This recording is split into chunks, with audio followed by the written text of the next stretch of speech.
Sahabat Oase Rohani Katolik yang terkasih, salam damai sejahtera. Apa kabar? Semoga para sahabat beserta keluarga selalu dalam keadaan baik, selalu dalam lindungan dan penyertaan kasih Tuhan.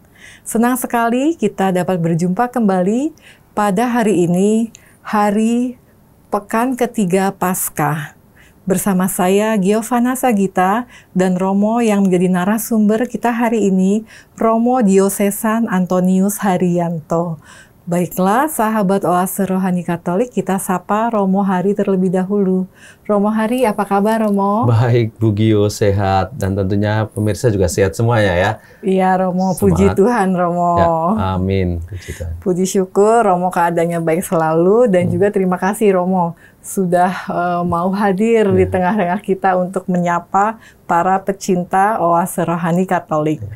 Baiklah sahabat Oase Rohani Katolik, sebelum mendengarkan sabda Tuhan dan permenungan iman kita hari ini, marilah kita menyiapkan hati, kita akan berdoa mohon tuntunan Roh Kudus melalui doa pembuka yang akan dipimpin oleh Romo. Silakan Romo. Baik, terima kasih. Mari kita berdoa bersama dalam nama Bapa dan Putra dan Roh Kudus. Amin. Amin. Puji dan syukur ya Tuhan atas segala karunia rahmat hidup yang Kau anugerahkan kepada kami, sehingga kami boleh menjalani hari-hari kami dengan penuh sukacita.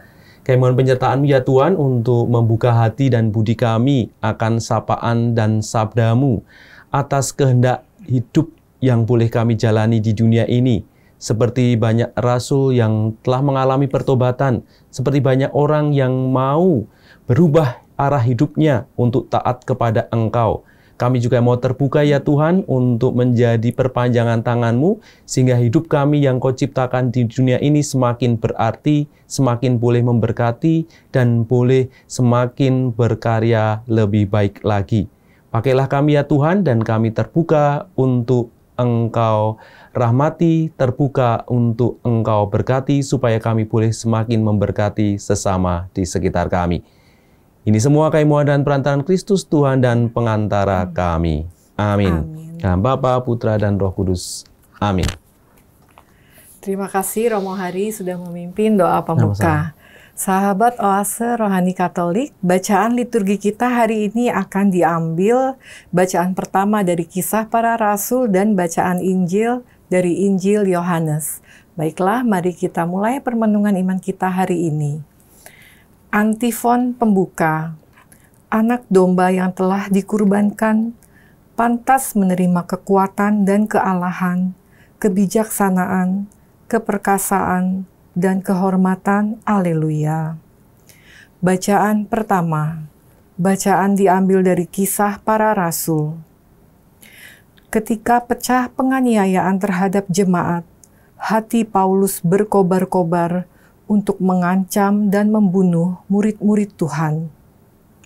Ia menghadap imam besar dan meminta surat kuasa daripadanya untuk dibawa kepada majelis-majelis Yahudi di Damsyik, supaya jika ia menemukan laki-laki atau perempuan yang mengikut jalan Tuhan, ia menangkap mereka dan membawa mereka ke Yerusalem. Dalam perjalanannya ke Damsyik, ketika ia sudah dekat kota itu, tiba-tiba cahaya memancar dari langit mengelilingi dia. Ia rebah ke tanah, dan kedengaranlah olehnya suatu suara yang berkata kepadanya, "Saulus, Saulus, mengapa engkau menganiaya aku?" Jawab Saulus, "Siapakah engkau Tuhan?"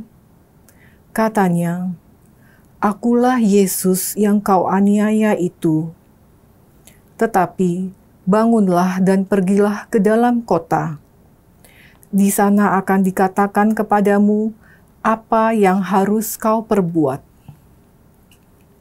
Maka termangu-mangulah temannya seperjalanan, karena mereka memang mendengar suara itu, tetapi tidak melihat seorang jua pun.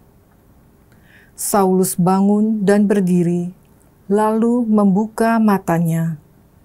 Tetapi ia tidak dapat melihat apa-apa. Teman-temannya harus menuntun dia masuk ke Damsyik. 3 hari lamanya Saulus tidak dapat melihat, dan 3 hari lamanya ia tidak makan dan minum. Di Damsyik ada seorang murid Tuhan bernama Ananias. Firman Tuhan kepadanya dalam suatu penglihatan.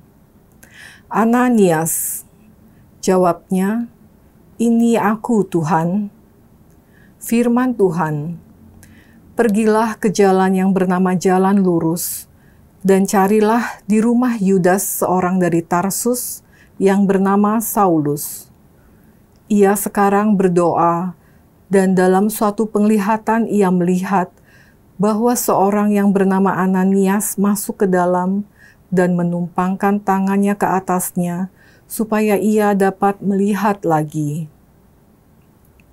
Jawab Ananias, "Tuhan, dari banyak orang telah kudengar tentang orang itu, betapa banyak kejahatan yang dilakukannya terhadap orang-orang kudus-Mu di Yerusalem. Dan ia datang kemari dengan kuasa penuh dari imam-imam kepala untuk menangkap semua orang yang memanggil nama-Mu." Tetapi firman Tuhan kepadanya, "Pergilah, sebab orang ini adalah alat pilihan bagiku untuk memberitakan namaku kepada bangsa-bangsa lain, kepada raja-raja dan orang-orang Israel. Aku sendiri akan menunjukkan kepadanya betapa banyak penderitaan yang harus ia tanggung oleh karena namaku." Lalu pergilah Ananias ke situ dan masuk ke rumah itu. Ia menumpangkan tangannya ke atas Saulus, katanya, "Saulus, saudaraku, Tuhan Yesus yang telah menampakkan diri kepadamu di jalan yang engkau lalui, telah menyuruh aku kepadamu, supaya engkau dapat melihat lagi dan penuh dengan Roh Kudus." Dan seketika itu juga, seolah-olah ada selaput gugur dari matanya, sehingga Saulus dapat melihat lagi. Saulus bangun lalu dibaptis. Dan setelah ia makan, pulihlah kekuatannya. Saulus tinggal beberapa hari bersama-sama dengan murid-murid di Damsyik. Ketika itu juga ia memberitakan Yesus di rumah-rumah ibadat, dan mengatakan bahwa Yesus adalah Anak Allah. Demikianlah sabda Tuhan. Syukur kepada Allah. Setelah mendengarkan bacaan pertama, marilah kita menanggapinya dengan mazmur tanggapan. "Pergilah ke seluruh dunia dan beritakanlah Injil." Pergilah ke seluruh dunia dan beritakanlah Injil.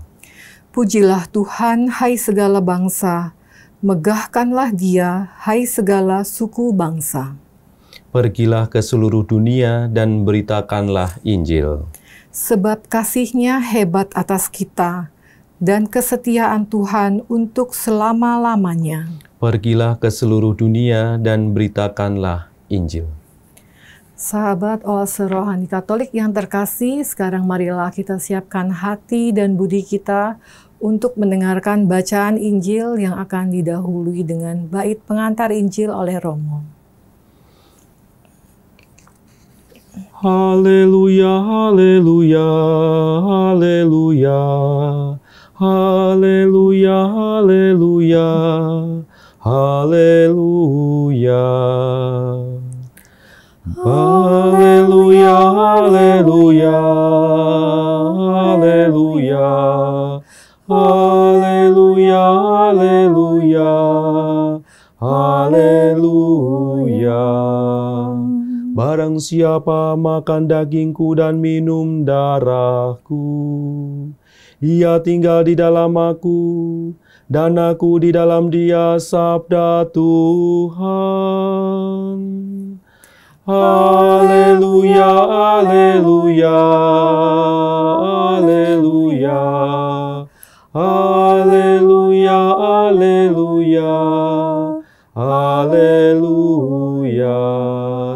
Tuhan bersamamu dan bersama rohmu. Inilah Injil suci menurut Yohanes. Dimuliakanlah Tuhan. Di rumah ibadat di Kapernaum, orang-orang Yahudi bertengkar antara mereka sendiri dan berkata, "Bagaimana Yesus ini dapat memberikan dagingnya kepada kita untuk dimakan?" Maka kata Yesus kepada mereka, "Aku berkata kepadamu, sesungguhnya jikalau kamu tidak makan daging Anak Manusia dan minum darahnya, kamu tidak mempunyai hidup di dalam dirimu. Barang siapa makan dagingku dan minum darahku, ia mempunyai hidup yang kekal, dan aku akan membangkitkan dia pada akhir zaman. Sebab dagingku adalah benar-benar makanan, dan darahku adalah benar-benar minuman. Barang siapa makan dagingku dan minum darahku, ia tinggal di dalam aku, dan aku di dalam dia. Sama seperti Bapa yang hidup mengutus aku, dan aku hidup oleh Bapa. Demikian juga barang siapa memakan aku akan hidup oleh aku. Akulah roti yang telah turun dari surga, bukan roti seperti yang dimakan nenek moyangmu dan mereka telah mati. Barang siapa makan roti ini, ia akan hidup selama-lamanya." Semuanya ini dikatakan Yesus di Kapernaum ketika ia mengajar di rumah ibadat. Demikianlah sabda Tuhan. Terpujilah Kristus. Baiklah, Romo Hari dan juga sahabat Oase Rohani Katolik, kita sudah mendengarkan bacaan liturgi kita hari ini. Nah, Romo, ada inspirasi iman apa, Romo, yang dapat dibagikan untuk kita semua? Ya, bacaan hari ini panjang tetapi menarik ya, Bu Gio ya. Ada banyak hal yang rasanya kalau kemudian kita renung-renungkan itu bisa jadi relate, kok nyentuh diri saya gitu kan ya, maka boleh kalau perlu dibaca ulang lagi gitu kan ya, karena ini panjang tetapi menarik banget. Yang bacaan pertama dari Kisah Para Rasul itu mengisahkan berkaitan dengan pertobatan Paulus atau Saulus. Ini pertobatan yang luar biasa kalau kita lihat gitu kan ya. Kita tahu bahwa Saulus yang dikenal dari Tarsus itu dididik oleh seorang yang bernama Gamaliel dengan keras gitu kan ya, dari bangsa Yahudi, bahkan dia dikategorikan sebagai orang Farisi yang ahli dalam agama Taurat pastinya ya, gitu kan ya. Ya, ini yang kemudian bagaimana dia didoktrin yang luar biasa, belum dia kemudian sangat membenci pengikut Kristus gitu kan ya. Dia ngejar-ngejar, kita tahu sendiri. Gambarannya tadi digambarkan penganiayaan yang dilakukan gitu kan ya, mengejar-ngejar pengikut Kristus, menjadi ancaman bagi pengikut Kristus. Kita bisa membayangkan betapa Saulus ini paketnya lengkap untuk membenci Kristus dan pengikutnya gitu kan ya. Dia sangat kemudian benci banget gitu kan, benci mati gitu kan ya. Tapi kalau kita lihat bagaimana Yesus itu berkarya pada siapapun itu ya, bahkan kepada yang kita anggap sebagai penjahat, yang kita anggap yang berseberangan dengan Kristus 180 derajat beda arah gitu kan ya, bukan pengikut Kristus gitu kan ya, tetapi bagaimana mengejar menjadi pecintanya Kristus, itu kita bisa melihat dari sosok Paulus ini. Iya, menarik juga ya Romo ya, mengapa Tuhan memilihnya Saulus ya Romo ya, yang Saulus dipilih untuk melayani Tuhan gitu ya Romo ya, padahal tadi seperti Romo jelaskan itu sangat berapi-api untuk menganiaya pengikut Kristus ya Romo. Iya, ini mungkin juga bagi hidup kita gitu kan. Anda semua mungkin bisa jadi menjadi bagiannya. Hidupku kok kayak Saulus gitu kan ya. Benci banget kalau lihat pengikut Kristus gitu ya, lihat salib aja udah wah gitu kan ya. Bisa jadi ini relate dengan diri kita gitu kan. Bisa kita renung-renungkan kan.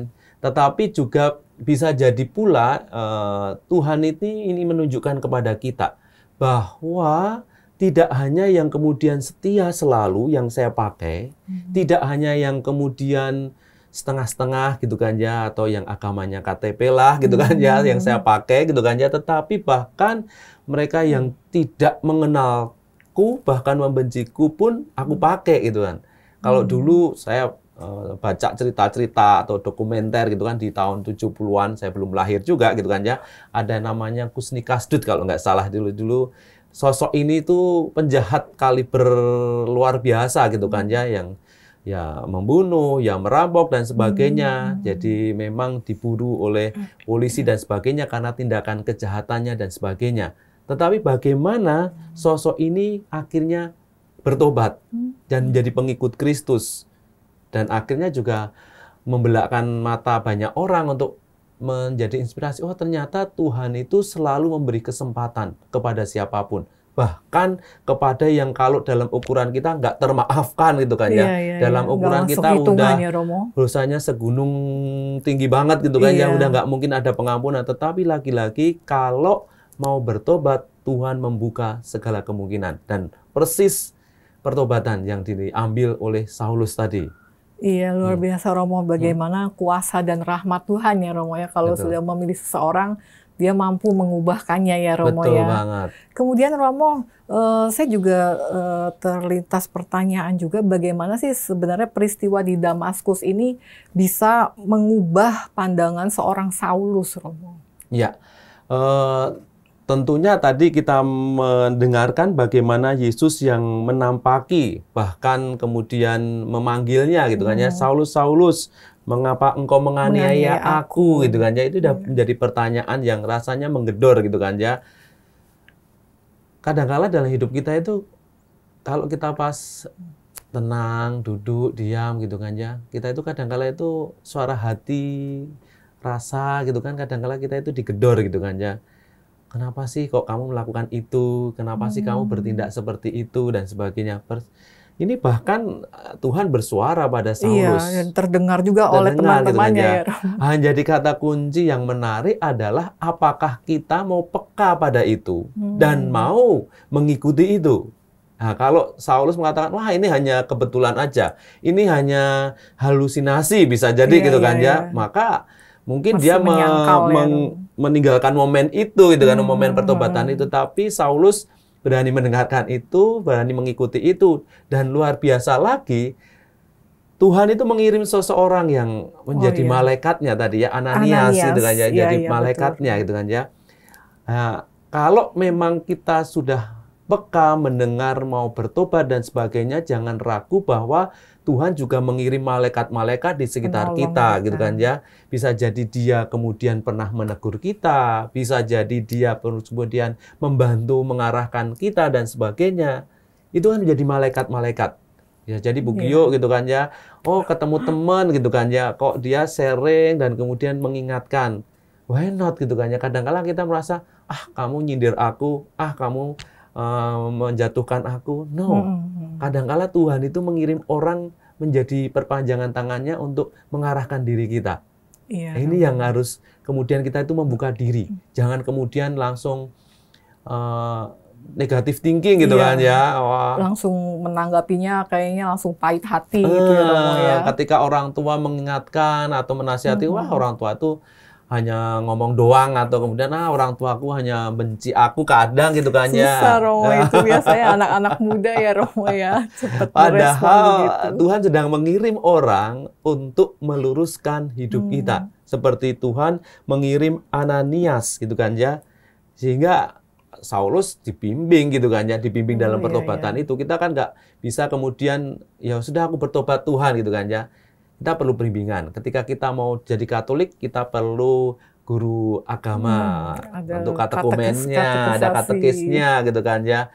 Kita sadarlah bahwa hidup kita itu tidak sendiri, sadarlah bahwa kita itu tidak mampu semuanya kita lakukan sendiri. Ada banyak penolong-penolong yang lain yang akan selalu membantu kita. Kata kuncinya, berani terbuka atau tidak pada mereka. Iya, sangat menarik Romo. Bagaimana Saulus menanggapi ya Romo ya, panggilan Tuhan. Dan juga tentang sosok Ananias ini juga menarik ya Romo ya. Padahal dia awalnya itu juga ragu ya Romo ya, dan takut karena udah mendengar mungkin reputasi Saulus seperti apa. Tapi tetap mau juga ya Romo ya, menjalankan yang Tuhan perintahkan. Ini ya, Ananias ini menarik. Orang yang pada situasi kondisi tahu sendiri gitu kan ya, yang dihadapi ini siapa gitu kan ya. Ini kan yang ngejar-ngejar teman-temanku ngejar aku gitu kan ya. Dia yang melakukan tindakan pembunuhan, kejahatan dan sebagainya. Apa mungkin gitu kan ya? Bener nggak sih gitu kan ya? Ini keraguan-raguan kadang-kala. Kalau saya tadi Kusni Kasdo tadi, saya pernah baca bahwa dia juga didampingi oleh seorang romo juga gitu kan ya, ketika di penjara gitu kan ya. Dalam pertobatannya itu dia didampingi juga. Maka ini yang kita, kalau kita sadar bahwa saya itu sedang dikirim Tuhan untuk menjadi malaikat bagi yang lain, kita jangan kemudian juga menyalahgunakan kesempatan itu gitu kan ya. Kadang-kala kita juga ragu, bener nggak sih saya itu ngomong baik pada dia, bener nggak sih dia itu sedang bertobat dan saya akan membantunya dalam pertobatan. Nggak usah ragu dengan itu. Jangan takut dengan itu. Tuhan selalu mengatakan jangan takut, aku menyertai kamu gitu kan ya. Kita itu berani mempertobatkan banyak orang, tetapi kata kuncinya jangan takut. Semua ada peluang gitu kan ya. Itu gunakan peluang sekecil apapun. Iya, kadang kita merasa kita lemah, nggak bisa lah menjalankan tugas berat itu. Bahkan gitu, ragu ya, dia ya. bertobat serius enggak gitu kan ya. Betul, jangan ragukan itu. Ya. Iya. Sangat menarik Romo. Lalu bagaimana nih Romo, kisah pertobatan Saulus ini bisa menginspirasi untuk orang-orang atau mereka yang mungkin sudah merasa terlalu berdosa atau terlalu jauh dari Tuhan, Romo? Ya, Tuhan itu selalu merentangkan tangannya, bahkan di akhir hidupnya di kayu salib dia merentangkan tangannya, itu menjadi spirit dari Tuhan sendiri mau terus menerima kehadiran anaknya, bahkan mereka yang telah berdosa berat seberat apapun, yang mungkin dalam ukuran kita sudah tidak terampuni, tetapi dia akan menerima anaknya yang mau kembali. Maka kisah pertobatan Paulus hari ini semoga menjadi inspirasi bagi kita, bahwa tidak ada kata terlambat dalam pertobatan, kemauan untuk hidup menjadi lebih baik lagi. Kata kuncinya, beranikah kita mulai saat ini melakukan tindakan pertobatan. Dari pengejar menjadi pencinta, dari pembenci menjadi seorang yang mau mengasihi. Gunakan kesempatan itu dengan baik-baik, sekecil apapun, setipis apapun Tuhan membisikkan kepada kita, ikuti dan beranilah untuk melakukan tindakan. Mengatakan, ya Tuhan, aku mau berubah. Amin. Terima kasih Romo. Sama-sama. Semoga kita semua juga selalu peka ya Romo ya. Amin. Dengan suara dan kehendak Tuhan. Betul. Iya. Baik, terima kasih Romo Hari untuk sabda Tuhan dan permenungan iman yang sudah diberikan untuk kita semua. Jadi tidak ada yang terlalu berdosa atau terlalu jauh untuk menerima pengampunan dan kasih Tuhan ya Romo ya. Betul. Kita sudah berbincang-bincang di sesi pertama dan nantinya kita akan lanjutkan permenungan iman kita di sesi kedua. Baiklah sahabat Oase Rohani Katolik, kita akan jeda sejenak, tetaplah bersama kami.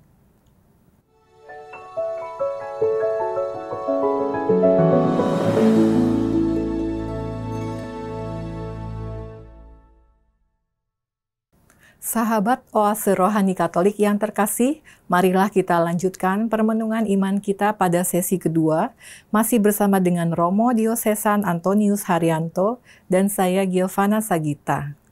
Kami kembali sampaikan informasi kepada para sahabat yang ingin memberikan saran, masukan maupun sharing iman, dapat dikirimkan ke alamat email kami orkkaj2021@gmail.com ataupun ke nomor WhatsApp kami di 0881 0251 334438.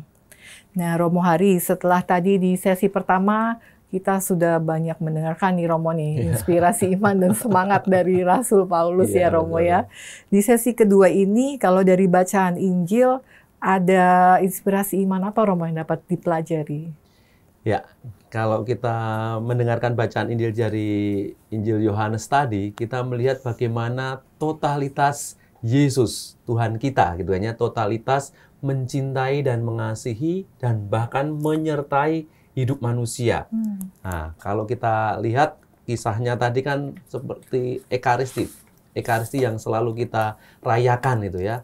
Totalitas Yesus ada di situ, bahwa ia tidak mau meninggalkan kita, tetapi mau hadir dan hidup bersama dengan kita.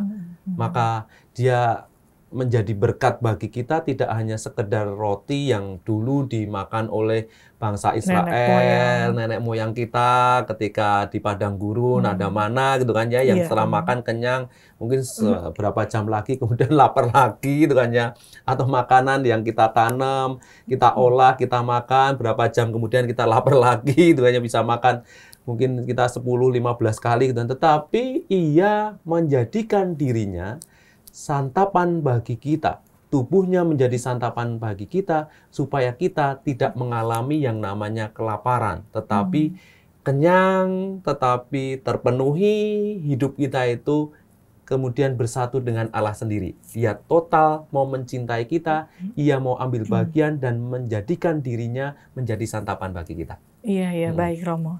Romo, saya tertarik di awal perikop Injil ya Romo ya. Itu mengapa ajaran Yesus tentang memakan dagingnya, meminum darahnya itu menimbulkan perdebatan di antara orang-orang Yahudi, Romo? Ya, tentunya ini aneh gitu kan. Ini emang kita ini kanibal. Oh iya. Mungkin aneh gitu kan ya, tidak lazim gitu kan ya. Perjamuan yang di dalam bangsa Yahudi, Paskah itu adalah makan roti tak beragi gitu kan ya, dalam perjamuan dan sebagainya. Tetapi ini Yesus kok ngomongnya malah dirinya menggantikan itu semua gitu kan ya, makan tubuhku dan sebagainya. Ini gimana gitu kan ya. Tentunya mereka akan berhadapan dengan kondisi tradisi yang beda banget gitu kan ya, dengan pengajaran yang berbeda sekali gitu kan ya. Karena selama ini kita makan roti tak beragi gitu kan ya, tetapi kok kenapa ini Yesus menghadirkan diri, makanlah tubuhku gitu kan ya, dagingnya dan sebagainya. Ini tentunya bagi mereka belum ketemu nalar gitu kan ya. Tetapi inilah yang kemudian lagi-lagi yang mau dimaksudkan oleh Yesus, bahwa ia mau menggantikan itu semua gitu kan ya. Kalau dulu yang dikorbankan itu adalah anak domba, sekarang ia selesaikan. Yang mau dikorbankan adalah anak Allah sendiri, Yesus sendiri, supaya dosa itu terhapuskan seperti itu. Dan kita mengalami kehidupan baru, kita mengalami relasi yang erat dengan Allah sendiri. Iya, Romo.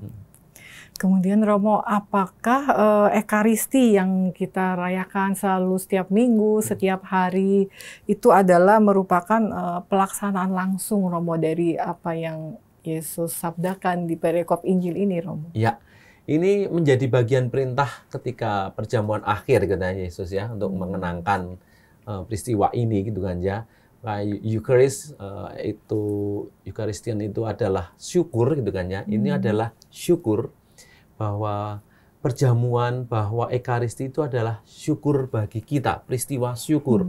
Peristiwa syukur bahwa Allah menebus kita, peristiwa syukur bahwa Ia hadir untuk kita. Maka Dia meminta kita untuk melanjutkan, mengenangkan, dan kemudian melakukan Ekaristi ini sebagai peristiwa syukur. Kalau masih ingat hari-hari yang lalu kan ada bacaan dua murid Emmaus gitu kan, perjalanan ke Emmaus gitu kan ya. Ketika mereka kecewa di Yerusalem melihat bahwa Yesus itu bagi mereka guru, bagi mereka adalah orang yang sosok luar biasa, tapi kok mati di kayu salib. Mereka kecewa, jalan 12 menit balik lagi ke Emmaus gitu kan ya. Tetapi bagaimana Yesus tetap menyertai, dan mereka menjadi terbelalak ketika Yesus memecah roti. Majak doa memecah roti. Di situ mereka langsung, wah ini Kristus sendiri, ini Yesus. Ini maka peristiwa itu yang kemudian juga meneguhkan kita bagaimana Ekaristi menjadi bagian dari 7 sakramen, salah satu sakramen yang kemudian kita rayakan, minimal 1 minggu kita rayakan, mau tiap hari juga bisa gitu kan ya. Supaya kita itu menyadari bahwa ini adalah peristiwa syukur. Syukur Allah telah menebus kita, dan kita juga semakin diteguhkan, Ia hadir untuk menjadi bagian dari diri kita. Kita menyantap tubuhnya, kita menyantap, meminum darahnya, sehingga kita mau bersatu hati dengan Allah sendiri, sehati sejiwa dengan Allah. dalam Amin, melangkah Romo. dalam hidup. Iya, jadi di Ekaristi juga tentunya kalau kita rutin mengikutinya ya Romo ya, itu juga kita tentunya bisa merasakan juga ya Romo, kasih dan pengorbanan Kristus ya Romo Iya. untuk kita. Maka ini kita bicara berkaitan dengan Ekaristi, bicara dengan bacaan Injil hari ini kan totalitas Tuhan. Kita itu kan didorong, diajak, diingatkan, yuk hidup ini totalitas gitu kan ya. Bahwa kalau memang kita itu mau mengikuti Kristus, mau membawa ajaran surgawi dihidupi di dunia ini, totalitas. Iya, Jangan setengah-setengah gitu kan ya. Kalau engkau mau mengatakan aku mencintaimu gitu kan ya, tidak hanya setengah-setengah, aku mencintaimu kalau menguntungkanku. Aku mencintaimu kalau kamu mencintai aku. Aku mencintaimu kalau kamu ada syaratnya ya Romo. Nah, ya. itu kan syarat gitu kan. Tapi Yesus kan tanpa syarat, bahkan dia betul unconditional love gitu kan ya. Iya, Romo. Dia memberikan totalitas cintanya, bahkan memberi dirinya seutuh-utuhnya supaya mengalami keselamatan diri kita itu. Nah, maka kita diajak belajar totalitas. Beranikah kita totalitas dalam hidup kita? Sehingga hidup ini membahagiakan, penuh sukacita, penuh syukur gitu kan ya. Kalau kita mau membantu yang lain, ya totalitas. Saya prihatin dengan ini dan saya mau mengulurkan gitu kan ya. Saya mau berbagi, saya mau memberkati, saya mau solidarity gitu kan ya, solidaritas gitu kan ya. Totalitas, jangan kemudian kok saya sudah memberi, saya sudah memperhatikan kok nggak ada ucapan terima kasih sih. Waduh, ini kan jadi kan tidak membawa sukacita gitu kan ya, tidak membawa rasa syukur, malah melakukan sesuatu tapi kitanya berharap kesel sesuatu gitu ya, kan ya. Tapi kalau Tuhan totalitas, dia memberikan meskipun dua murid Emmaus kecewa, dia temenin gitu kan ya, totalitas mencintai gitu kan ya. Manusia itu mengalami keterbatasan, dia totalitas mau memberikan yang terbatas bagi manusia menjadi tidak terbatas bagi Allah. Amin, Romo. Semoga kita yang masih setengah-setengah selalu ingat juga ya Romo ya, untuk mau totalitas. Iya Romo. Betul banget. Iya Romo, kemudian ada yang menarik lagi dari perikop Injil ya Romo ya. Itu ada disebutkan kalimat dari Tuhan Yesus yang mengatakan, akulah roti yang turun dari surga. Barang siapa yang makan roti ini, ia akan hidup selama-lamanya. Apakah ini merupakan seperti peneguhan untuk bagi kita Romo, bahwa dengan mengikuti Yesus nanti kita akan bahagia hidup kekal gitu. Iya, baik. Firman itu telah menjadi manusia, itu kan ya. Firman itu telah menjadi manusia, sabda itu telah menjadi daging. Nah, kita itu diteguhkan sekali bahwa di dalam perjalanan lama kita itu melihat Allah itu begitu jauh, pencemburu, tidak memaafkan, menghukum gitu kan ya. Tetapi dengan kehadiran Yesus itu kan mengubah banyak hal. Dia telah, Allah itu tidak hanya kemudian bersabda saja gitu kan ya. Tidak hanya bersabda saja, tidak kemudian kelihatan jauh, tetapi dia mau hadir ke dunia. Menjadi bagian kehidupan di dunia bersama dengan kita. Yesus yang bersama dengan kita sebagai putra Allah. Ini akhirnya menjadi jelas gitu kan ya. Mengajari hidup kita bahwa hidupmu itu tidak berakhir loh dengan kematian. Gitu kan ya. Aku akan menyediakan tempat bagimu gitu kan ya. Karena pergi terlebih dahulu untuk menyediakan tempat bagimu. Ini kan mau menunjukkan bahwa hidup kita itu tidak selesai loh dengan yang namanya kematian. Kematian itu dikalahkan. Kalau Yesus mati di kayu salib dan kemudian di hari ketiga dia bangkit, mau menunjukkan bahwa kematian pun dikalahkan. Kegelapan pun diusir gitu kan ya. Ini kan kayak seperti pembaptisan gitu kan ya. Bahwa kita itu mau hidup dalam kebaharuan, bahwa yang lama gelap itu ditinggalkan menjadi terang, bahwa hidup kita itu tidak hanya sependek hidup di dunia ini gitu kan ya. Hidup kita itu abadi, panjang, yang Allah akan selalu menyertai kita. Dan kemudian yang ya lagi-lagi kalau makan tubuhnya berarti kita mengakui ajarannya, bahwa kita mengakui menjadi pengikutnya, bahwa kita mau mendengarkan sabdanya, bahwa kita mau jalan bersama dengan dia. Itu jalan yang membawa keselamatan. Akulah jalan, kebenaran dan hidup dan keselamatan. keselamatan. Membawa keselamatan gitu ya. Jalan yang mau kita ikuti itu ya jalan yang benar, jalan yang membawa keselamatan, jalan yang membawa kehidupan. Itu jalan yang mau kita ikuti. Iya, Persis. amin Romo. Makan tubuhnya yang membawa keselamatan gitu loh. Iya. Jadi mengikuti Yesus pasti selamat ya Romo ya. Maka kita kalau menjawab ketika menerima komuni kan tubuh Kristus dijawab amin. Yes. Ya Tuhan, aku percaya kepada Engkau bahwa ini tubuhmu yang membawa aku pada jalan yang benar, jalan yang membawa hidup, jalan yang membawa keselamatan. Iya, ya terima kasih Romo Hari untuk peneguhannya. Romo, kemudian kita sudah tadi berbincang di sesi pertama dan kedua ya Romo. Apakah boleh diberikan kembali Romo poin-poin kesimpulan permenungan iman kita hari ini? Baik, terima kasih. Tadi kita melihat bagaimana dalam bacaan pertama kisah pertobatan Saulus bahwa kita membuka diri pada banyak hal atas hidup kita di sekitar kita. Orang lain di sekitar kita yang kita mungkin kategorikan penjahat gitu kan ya, kategorikan tidak mungkin gitu kan ya untuk menjadi baik, bukalah mulai dari sekarang. Semuanya bisa sangat mungkin. Saulus memberikan kesaksian bahwa ia yang menjadi pengejar Kristus, menjadi pencinta Kristus. Itu semuanya menjadi mungkin. Bukalah kemungkinan itu, bahkan dalam dirimu yang merasa mungkin terpuruk, jatuh, dan sebagainya. Bukalah kemungkinan itu bahwa Anda pun bisa mengalami yang namanya pertobatan, hidup kebaruan yang lebih baik lagi. Kata kuncinya adalah totalitas, seperti yang Kristus ajarkan kepada kita. Ya, totalitas mencintai manusia, bahkan memberikan dirinya seutuh-utuhnya, memberikan tubuhnya untuk kita santap, menjadi cinta yang totalitas. Kalau memang hidup kita mau menjadi hidup yang memberkati, berani membuka peluang orang lain bertobat, membuka peluang diri kita bertobat, sehingga kita bisa hidup dalam totalitas cinta pada sesama dan pada Tuhan. Saya ingat Paus Fransiskus dalam suatu khotbahnya itu mengingatkan ada 3 H dalam hidup ini yang harus diingat gitu kan ya. H yang pertama adalah head gitu kan ya. Kita memikirkan banyak hal, kita mungkin juga membaca banyak wawasan dan sebagainya, menambah wawasan, maka bacaan firman ini membuka diri kita.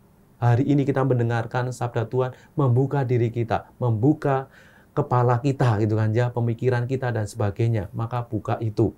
Tidak hanya head tahu, wawasan bertambah, tetapi juga buka heart, hati kita. Sehingga sabda itu menjadi menyentuh dan menggerakkan kita, hati kita. Hati menjadi peka, hati semakin mencinta, itu karena heart-nya dibuka. Setelah heart, Paus Fransiskus mengatakan, H yang ketiga adalah hand, yakni tangan. Maka bergerak, berbuat sesuatu.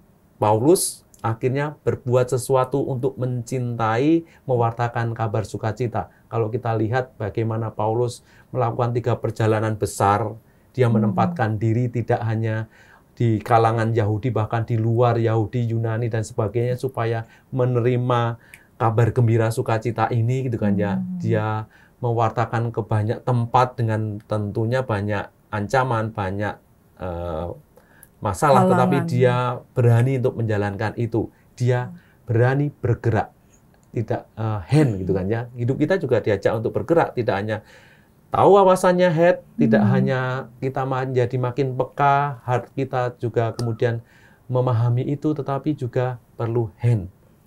Totalitas itu perlu konkret, tidak hanya kata, tetapi juga perbuatan nyata.